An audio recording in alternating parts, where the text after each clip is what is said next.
Hello everyone, welcome back to my another video. आज हम discuss करने वाले हैं एक पोम जिसका टाइटल है वर्ड्स। तो इसमें बताया गया है कि जो शब्द होते हैं हमारे, उनकी क्या इंपॉर्टेंस है, किस तरह से उन्हें यूज किया जाना चाहिए। तो हम पढ़ते हैं लाइन बाय लाइन। लिखा है, if words could satisfy the heart, the heart might find less care. लिखा है कि अगर सिर्फ वर्ड्स ही जो है हमारे हार्ट को सेटिस्फाई कर पाते, हमारे दिल को संतुष्ट कर पाते, the heart might find less care, तो शायद जो इंसान है, जो बाकी के लोग हैं, वो इतने ज्यादा परेशान नहीं होते, वो इतना ज्यादा जो टेंशन लेते हैं शायद वो नहीं होती। But words like summer birds depart. यहाँ पे वर्ड्स को किससे कंपेयर किया गया है? समर बर्ड से। पक्षी जो होते हैं उनसे कंपेयर किया गया है, सिमिली का यूज हुआ है। तो यहाँ वर्ड्स को बताया गया है बर्ड्स की तरह कि वो चले जाते हैं, वो डिपार्ट करते हैं, जैसे पक्षी चले जाते हैं।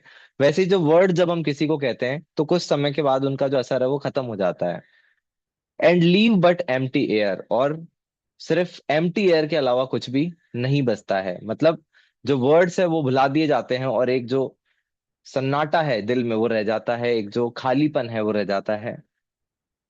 The heart a pilgrim soul upon earth. The heart a pilgrim upon the earth, यहाँ पे मेटाफर का यूज हुआ है। और हार्ट जो है, दिल है, उसको एक पिलग्रिम, पिलग्रिम का मतलब होता है तीर्थ यात्री, जो इधर से उधर घूम रहा होता है, तलाश रहा होता है, सच की तलाश में होता है, वो शांति की तलाश में होता है। तो हार्ट जो है बिल्कुल एक पिलग्रिम की तरह है।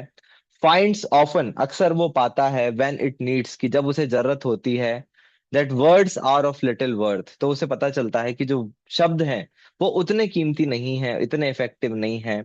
As just so many weeds, weeds का मतलब होता है जो बिना काम की जो घास होती है, खरपतवार होती है, जैसे वो बहुत ज्यादा काम की नहीं होती, ऐसे जो वर्ड्स होते हैं वो बहुत ज्यादा यूजफुल नहीं होते हैं।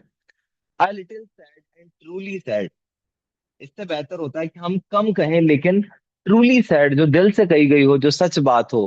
कैन डीपर जॉय इम्पार्ट, तो वो जो कम बोले गए शब्द हैं लेकिन जो मन से बोले गए हैं और सच बोले गए हैं, can deeper joy impart than host of words which reach the hand head.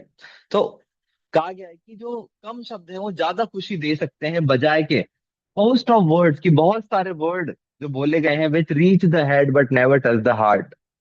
वो शब्द जो आपको, आपके ब्रेन को अच्छे लगते हैं, हमारे माइंड को सुनने में अच्छे लगते हैं, लेकिन कभी भी आपके हर्ट को टच नहीं करते। तो ऐसे बहुत सारे बोले गए शब्दों से बेहतर है कुछ कम शब्द बोले जाएं जो कि ज्यादा खुशी, ज्यादा गहरी खुशी वो देते हैं। The voice it sunny way, a lonely home to chair.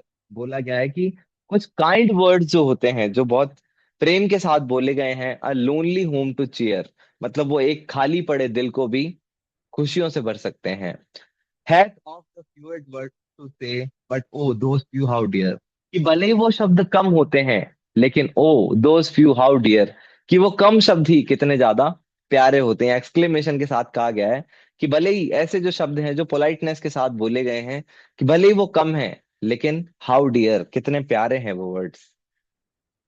A word by the chest, अगर सिर्फ वर्ड ही जो है, चेस्ट का मतलब हार्ट है, कि अगर उसको हार्ट को सेटिस्फाई कर पाते, the world might hold a piece.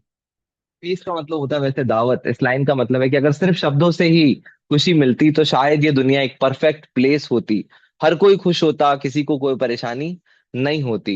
But word to test, लेकिन जब जब शब्दों को परखा गया है, ऑफ सेटिस्फाई द लीस्ट, कि वो बहुत ही कम लेवल पर सेटिस्फाई कर पाते हैं। Like plant that make a gaudy show, यहाँ पे अब वर्ड्स को कंपेयर किया गया है उन प्लांट से। गॉडी शो, गॉडी का मतलब दिखावटी, वो जो प्लांट्स होते हैं जो सिर्फ डेकोरेशन के लिए होते हैं, बहुत सारे प्लांट होते हैं जो डेकोरेशन में यूज आते हैं। All blossom to the root, और उसके ऊपर बहुत सारे फूल लगते हैं, फ्लावर्स से वो लदे होते हैं, देखने में बहुत ही सुंदर लगते हैं। But whose poor nature can not grow one particle of fruit, लेकिन वो जो इतने सुंदर पेड़ हैं उनपे एक भी फ्रूट नहीं मिलता है, एक भी फ्रूट नहीं लगता है। कहने का मतलब है कि वो सिर्फ देखने में सुंदर लगते हैं लेकिन उससे किसी की भूख नहीं मिटाई जा सकती। इसीलिए जो बहुत सारे बोले गए शब्द होते हैं, अगर वो सिर्फ ऐसे ही बोले गए हैं तो वो सुनने में अच्छे लग सकते हैं लेकिन वो हार्ट को सेटिस्फाई नहीं करते। इसीलिए पोर्ट का जो एसेंस है, पोम का जो एसेंस है वो यही है कि जो भी बोला जाए वो बिल्कुल पोलाइटनेस के साथ, बहुत मन के साथ बोला जाए, भले ही शब्द कम हो लेकिन वो एक ज्यादा लॉन्ग लास्टिंग हैप्पीनेस देते हैं। So I hope you understood this video, and we'll meet in the next video. Thanks for watching.